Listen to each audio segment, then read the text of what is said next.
Halo semuanya, selamat datang di sesi bedah materi kita kali ini. Saya antusias banget nih karena hari ini kita bakal memulai sebuah perjalanan yang bener-bener menarik. Kita bakal ngebongkar abis apa yang disebut sebagai paradoks kerendahan hati. Pernah nggak sih Anda ngerasa kadang kehidupan spiritual kita tuh malah lebih kerasa kayak panggung pertunjukan dibanding sebuah relasi yang intim sama Tuhan? Nah, dari berbagai sumber literatur dan teologi yang udah kita kumpulin, kita bakal ngelihat gimana sebenarnya kita memandang kehidupan spiritual kita dan pastinya gimana kita bisa lepas dari jebakan kesombongan yang tersembunyi ini. Oke, kita langsung selam aja nih. Pernah nggak sih ngalamin hal kayak gini?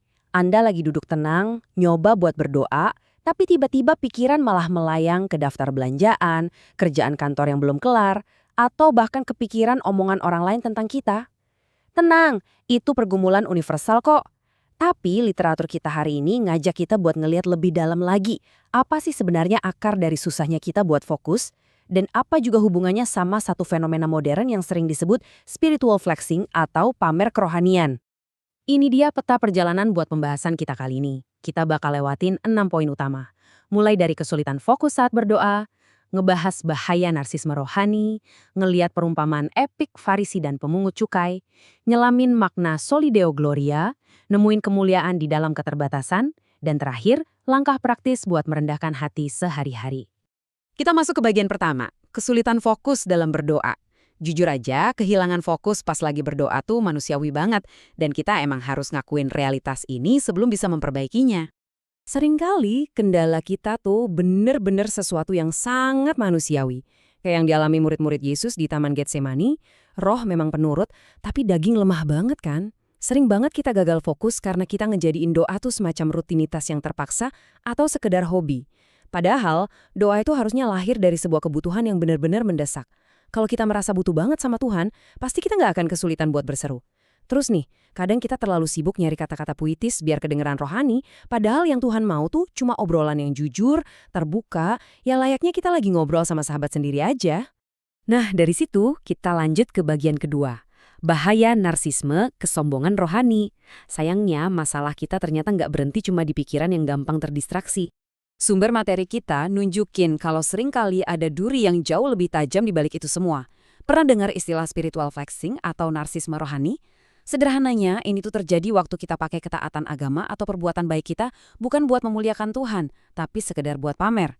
Kita jadiin itu cermin buat mantulin kehebatan ego kita sendiri. Kita pengen dilihat, dipuji, ngerasa lebih suci dari orang lain. Semuanya berpusat ke diri kita sendiri. Ini fatal banget karena secara nggak sadar kita lagi nempatin diri kita, bukan Tuhan, di atas tahta kehidupan kita. Lanjut ke bagian ketiga, Farisi versus pemungut cukai. Buat ngelihat bentuk nyata dari kesombongan ini, Alkitab punya satu ilustrasi yang luar biasa akurat dari Lukas pasal 18. Nah, yang menarik banget buat dibahas di sini adalah kontras ekstrim antara dua tokoh ini. Di satu sisi, ada si orang Farisi. Kalau diperhatiin, dia tuh sebenarnya nggak lagi berdoa ke Tuhan loh. Dia lagi berdoa buat dirinya sendiri. Dia sibuk ngabsen pencapaian rohaninya, puasanya, persepuluhannya, terus dengan sombongnya ngebandingin diri sama orang lain, seolah berhak ngambil alih peran Tuhan sebagai hakim. Di sisi lain, ada si pemungut cukai, boro-boro mau pamer, natap langit aja dia nggak berani. Dia cuma bisa mukul dadanya dan mohon ampun, sadar betul sama kebobrokannya.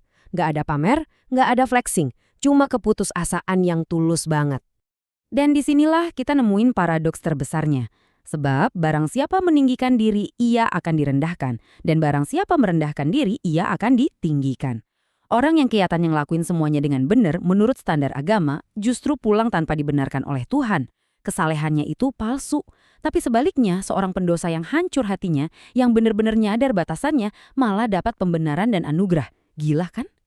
Perumpamaan tadi ngebawa kita ke bagian keempat kita, makna soli deo gloria. Ini adalah fondasi teologis yang benar-benar menopang kerendahan hati yang sejati.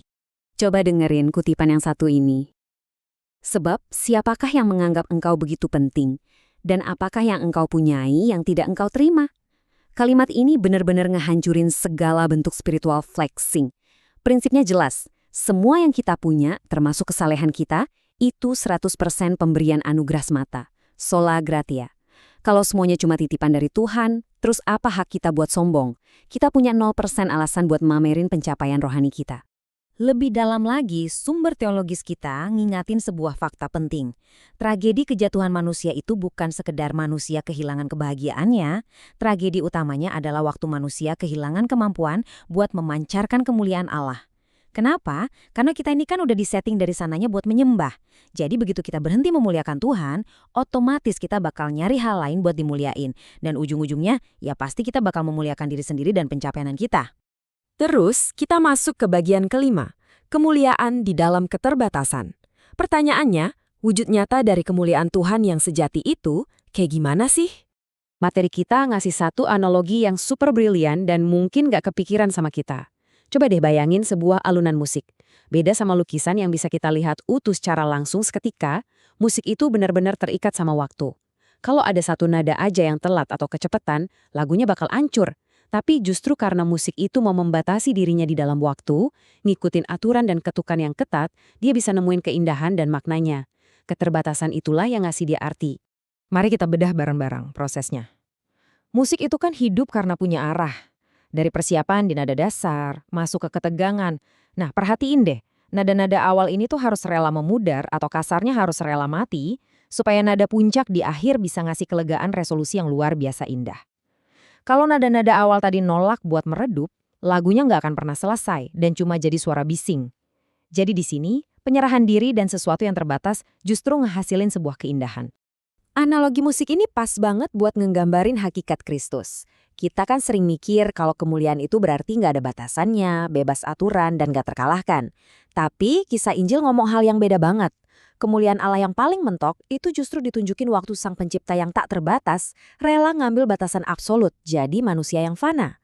Persis kayak nada yang harus mati buat nyampe di titik kelegaan tadi, Tuhan dengan rendah hati ngerangkul batasan waktu, kelemahan, bahkan kematian di kayu salib, demi ngasilin kehidupan kekal buat kita. Oke, kita sampai di bagian ke-6 dan ini yang paling krusial.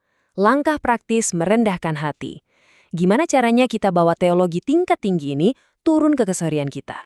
Narsisme rohani itu nggak akan ambiar cuma dengan kita berdoa, Tuhan tolong bikin saya rendah hati.